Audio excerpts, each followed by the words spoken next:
Saludos, espero que te encuentres bien en el mes del orgullo LGBTQ+.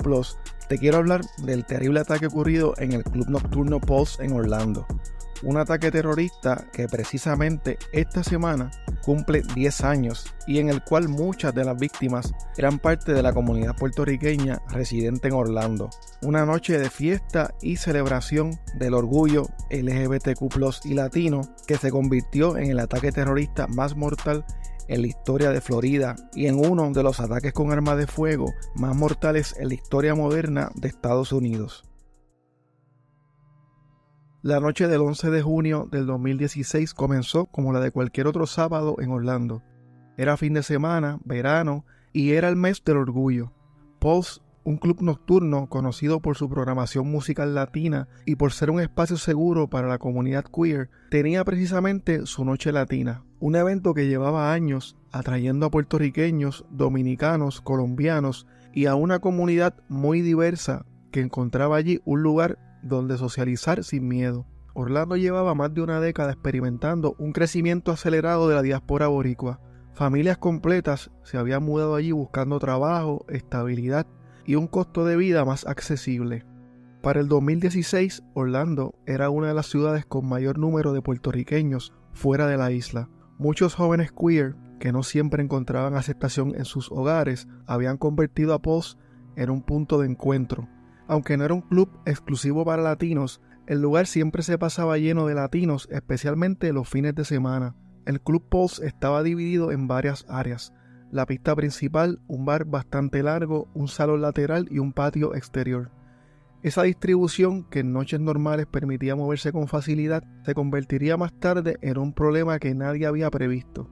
Pero en ese momento, nada parecía fuera de lo común. La gente bailaba, conversaba, pedía tragos y la pasaba muy bien. Mientras esto ocurría, en otra parte de Florida, un hombre llamado Omar Mateen se preparaba para salir de su casa. Omar tenía 29 años, trabajaba como guardia de seguridad y vivía en Fort Pierce, a más de una hora de distancia de Pulse. Omar era un personaje problemático. Su historial incluía algunos episodios de violencia doméstica, comentarios extremistas en las redes sociales y comportamientos muy erráticos. Incluso, este llegó a ser investigado por el FBI en el 2013 y en el 2014, pero por alguna razón ninguna de las investigaciones produjo evidencia suficiente para mantenerlo bajo vigilancia ni para acusarlo de nada. Su extremismo era tal que este juró lealtad al Estado Islámico, o ISIS, una organización yihadista que fue responsable de graves violaciones de derechos humanos y actos de violencia extrema.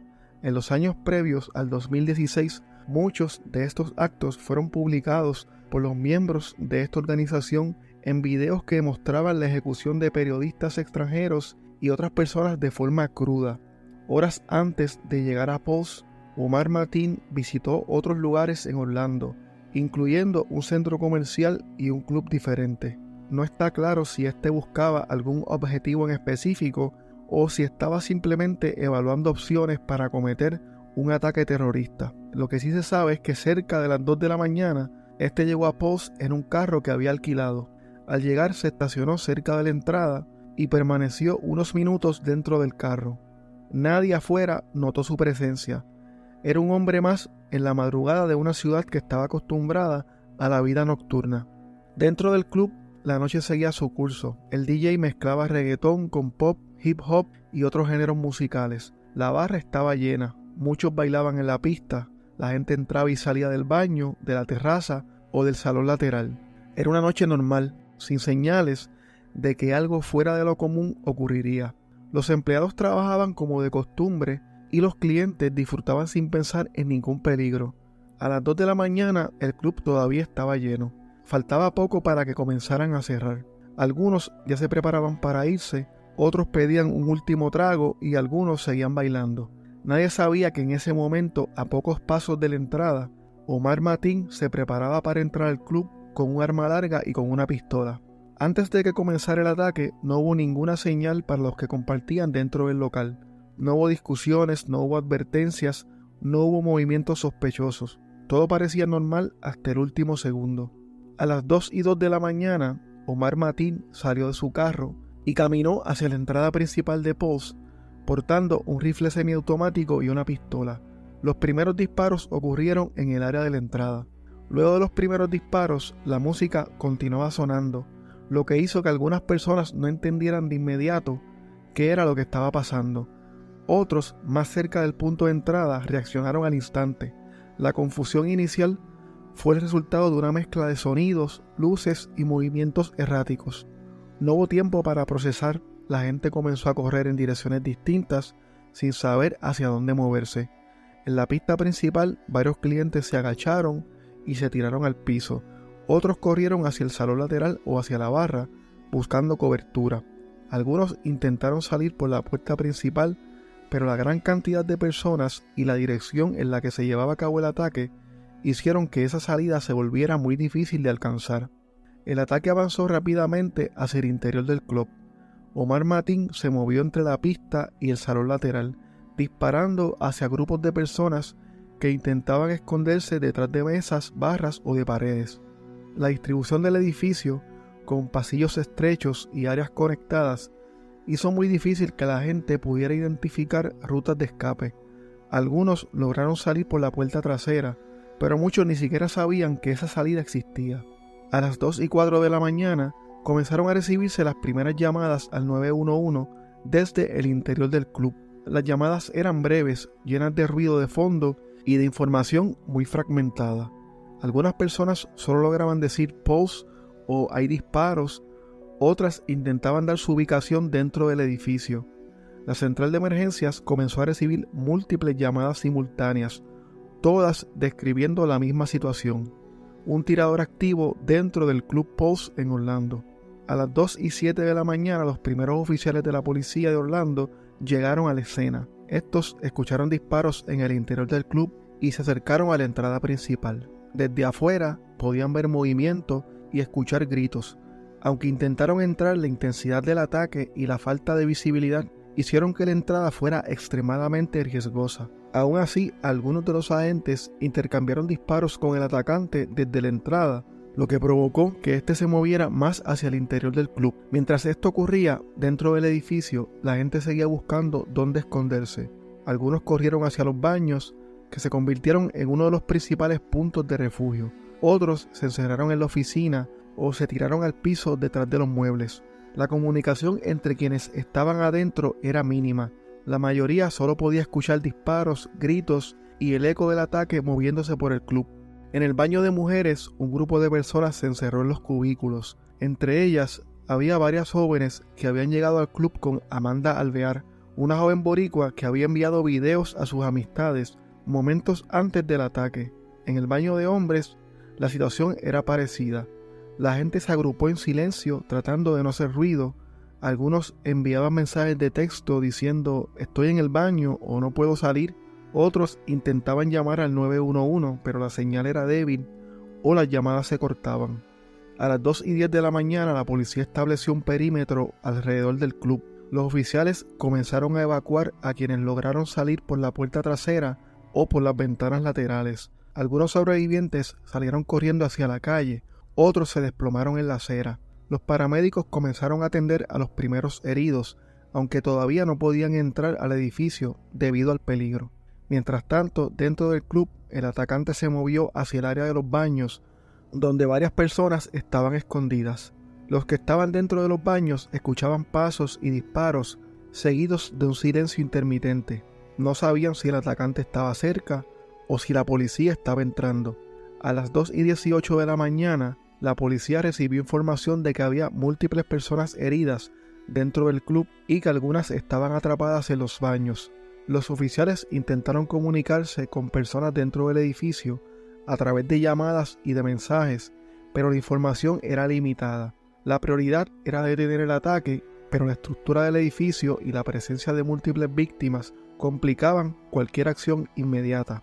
A las 2:22 de la mañana, el atacante realizó su primera llamada al 911. Durante esa llamada, este juró lealtad al Estado Islámico.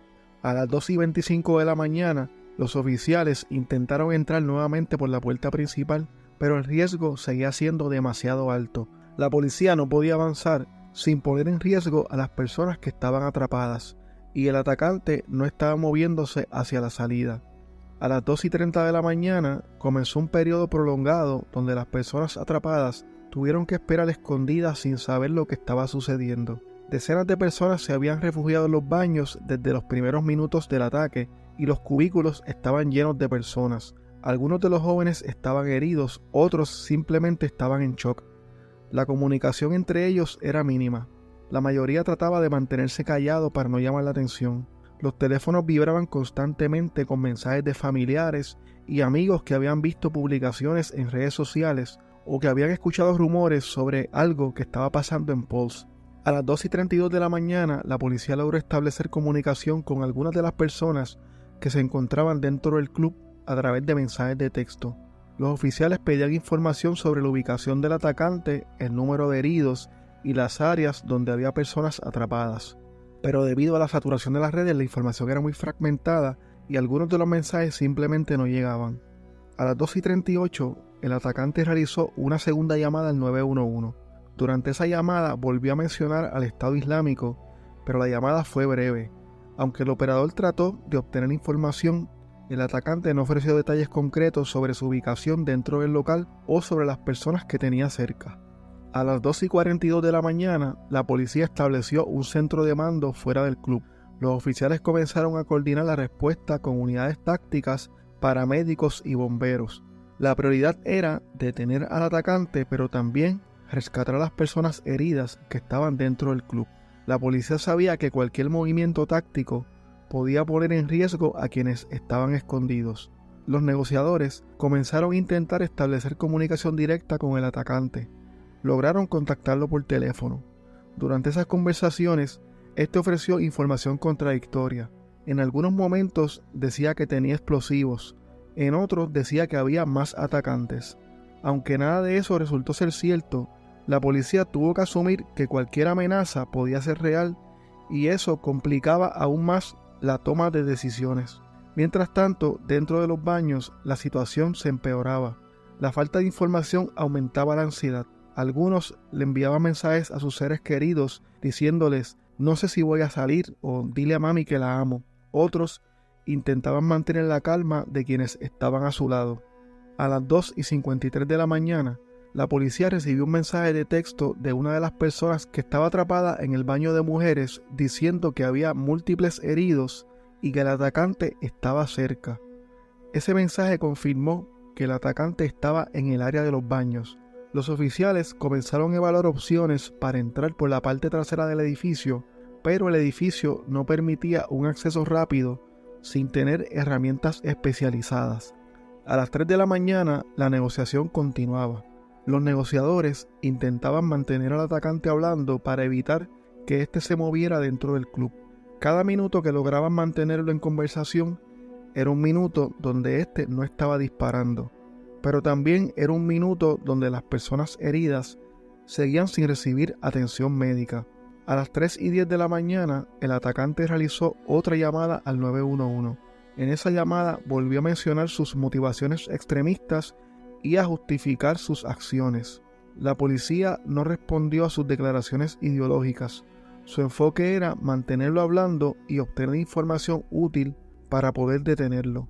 5 minutos después, varios sobrevivientes comenzaron a enviar mensajes diciendo que el baño se estaba llenando de humo. No estaba claro si era humo de los disparos, algo que se estaba quemando o algún tipo de gas. La policía tomó nota, pero no tenía forma de confirmar que estaba provocando esto. A las 3:20 de la mañana, los negociadores de la policía lograron mantener una conversación más larga con el atacante.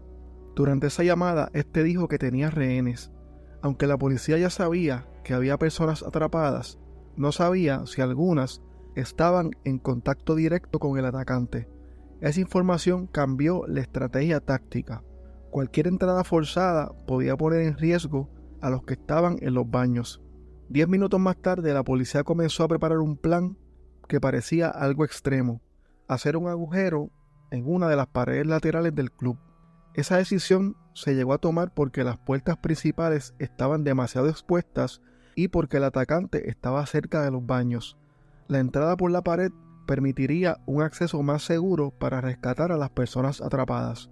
A las 3:40 de la mañana, los negociadores de la policía seguían hablando con el atacante. La conversación era irregular.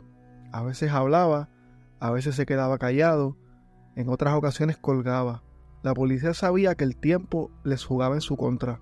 Las personas heridas dentro del club no podían seguir esperando. A las 3:50 de la mañana, la policía de Orlando ya había determinado que la situación dentro de Pulse no podía extenderse más. El equipo SWAT comenzó a posicionarse alrededor del edificio.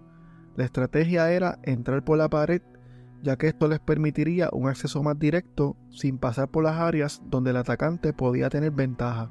A las 4 de la mañana, el equipo táctico comenzó a preparar las herramientas necesarias. Utilizaron un vehículo blindado para acercarse a la pared. La pared era sólida y requería de maquinaria pesada para romperla. Mientras se preparaban para ingresar, los negociadores seguían intentando mantener al atacante hablando. 15 minutos más tarde, el vehículo blindado comenzó a empujar la pared. El sonido fue fuerte y resonó dentro del club. Cuando los que estaban atrapados en los baños escucharon el impacto, no sabían si era la policía o si era el atacante. Algunos enviaron mensajes diciendo que la pared estaba temblando. Otros se preparaban para lo peor si veían que la puerta del baño se abría. Ya a las 4:20 de la mañana la pared comenzó a ceder. El equipo SWAT logró abrir un hueco lo suficientemente grande como para poder ver parte del interior del club, pero la visibilidad era limitada. Había humo, polvo y poca iluminación. Los oficiales utilizaron linternas y cámaras nocturnas para evaluar la situación antes de entrar. No podían avanzar sin saber si el atacante estaba cerca del punto de entrada. A las 4:25 de la mañana, el equipo SWAT abrió un segundo hueco para ampliar el acceso. Ese segundo impacto fue aún más fuerte que el primero. Dentro del baño, varias personas comenzaron a gritar pidiendo ayuda. Los oficiales escucharon sus voces y confirmaron que había sobrevivientes cerca.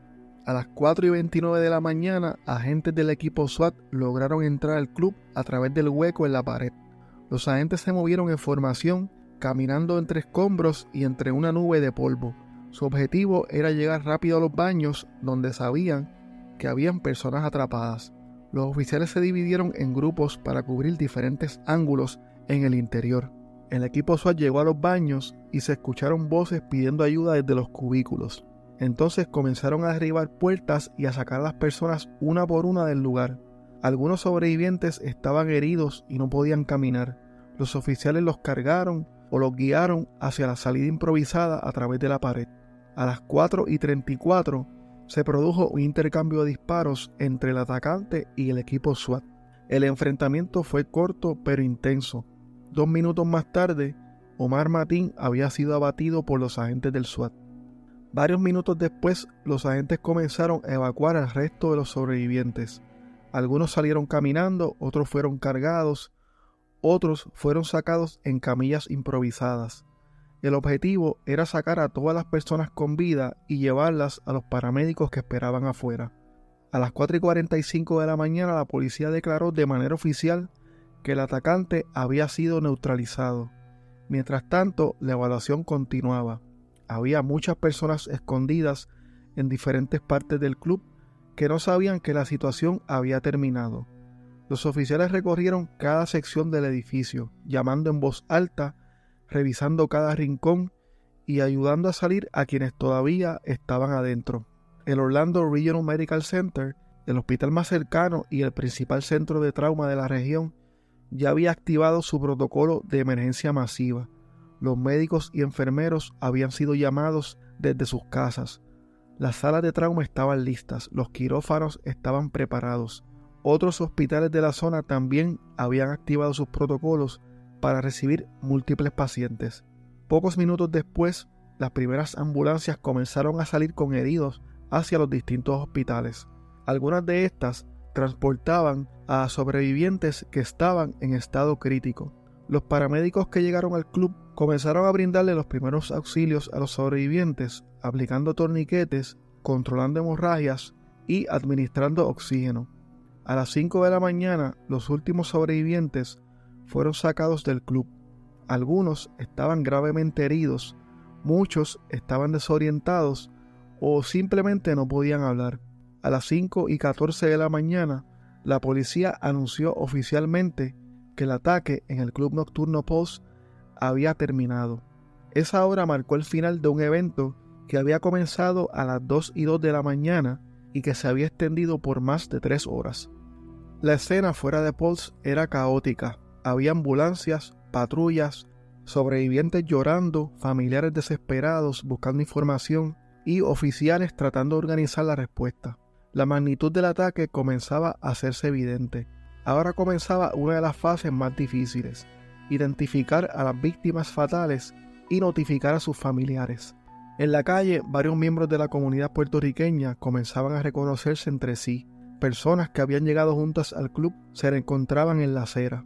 Algunos se abrazaban, otros buscaban desesperadamente al resto de sus amigos. Los sobrevivientes enviaban mensajes diciendo «estoy vivo» o «estoy herido» o «no encuentro a mi hermano». Otros llamaban a sus familiares en Puerto Rico para decirle que estaban bien o para pedir ayuda para poder encontrar a alguien. Las redes sociales comenzaron a llenarse de publicaciones pidiendo información sobre las personas desaparecidas. La policía comenzó a establecer un área designada para reunir a los sobrevivientes que no estaban heridos. Allí, los oficiales tomaban nombres, números de teléfono y descripciones de personas que faltaban. Aquello era un caos. Algunos sobrevivientes estaban demasiado alterados para hablar con claridad. Otros no recordaban detalles importantes o repetían la misma información una y otra vez. Mientras tanto, dentro del club había cuerpos que no podían ser movidos hasta que los investigadores aseguraran el edificio. En los hospitales, los médicos trabajaban sin descanso. Algunos pacientes eran llevados directamente a cirugía y otros eran estabilizados en salas de trauma. A las 6 de la mañana, la ciudad de Orlando comenzó a despertar. Las noticias del ataque se difundieron rápidamente por todos los medios. Las líneas telefónicas de los hospitales comenzaron a saturarse con llamadas de familiares buscando información. La policía estableció un centro de reunificación en el Orlando Regional Medical Center para manejar la llegada de familiares y amigos.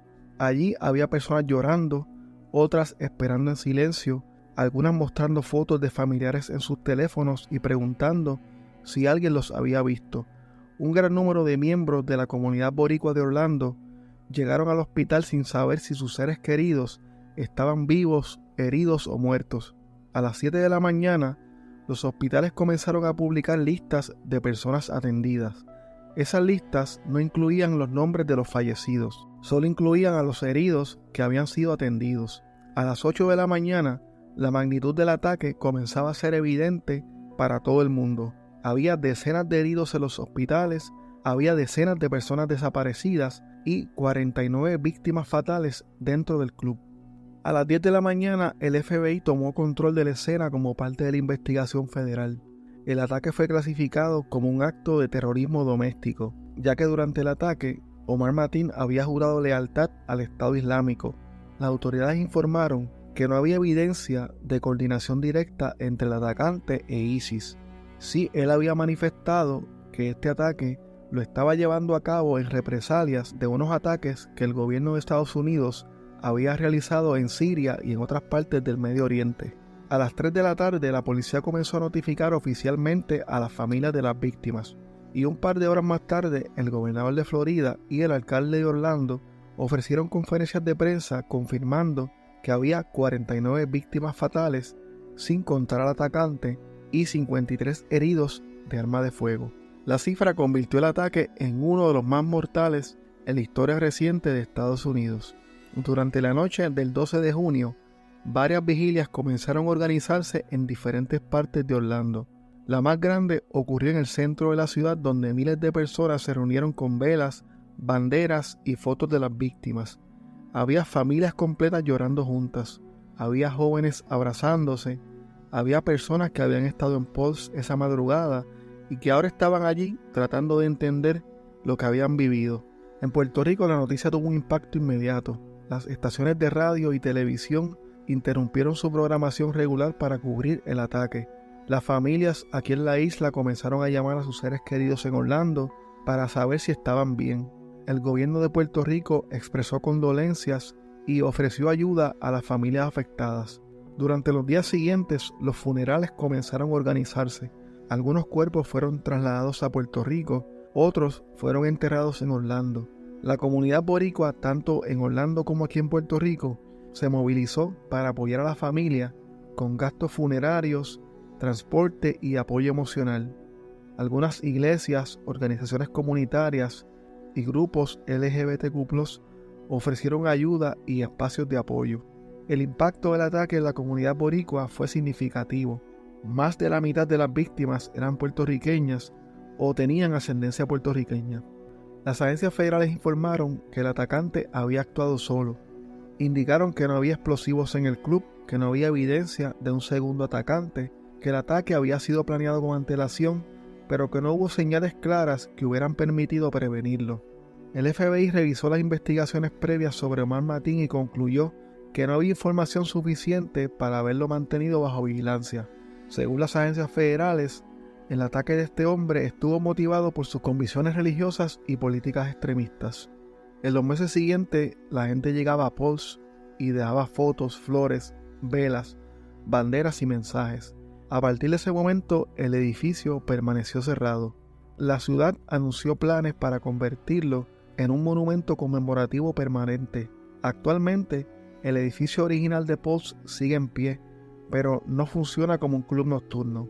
El lugar todavía sigue siendo una especie de memorial temporero que estuvo administrado por una organización que en algún momento fue señalada de mal manejo de fondos y cuyos organizadores fueron acusados de no representar a la comunidad LGBTQ+ o a la comunidad latina. Para finalizar este episodio, quiero mencionar los nombres de las víctimas puertorriqueñas o de ascendencia puertorriqueña que murieron en medio del ataque terrorista de Pulse en el 2016. Stanley Almodóvar III, de 23 años, Amanda Alvear, de 25 años, Oscar Aracena Montero, de 26 años, Rodolfo Ayala Ayala, de 33 años, Martín Benítez Torres, de 33 años, Juan Chévez Martínez, de 25 años, Luis S. Bielma, de 22 años, Frankie Jimmy de Jesús Velázquez, de 50 años, Mercedes Marisol Flores, de 26 años, Juan Ramón Guerrero, de 22 años, Miguel Ángel Honorato, de 30 años, Javier Jorge Reyes, de 40 años, Jason Benjamin Josafat, de 19 años, Giancarlos Méndez Pérez, de 35 años, Kimberly Morris, de 37 años, Luis Omar Ocasio Capo, de 20 años, Eric Iván Ortiz Rivera, de 36 años, Joel Rayón Paniagua, de 32 años, Anthony Luis Laureano Disla, de 25 años, Giancarlos Nieves Rodríguez, de 27 años, Xavier Emanuel Serrano Rosado, de 35 años, Gilberto Ramón Silva Menéndez, de 25 años, y Luis Daniel Wilson León, de 37 años.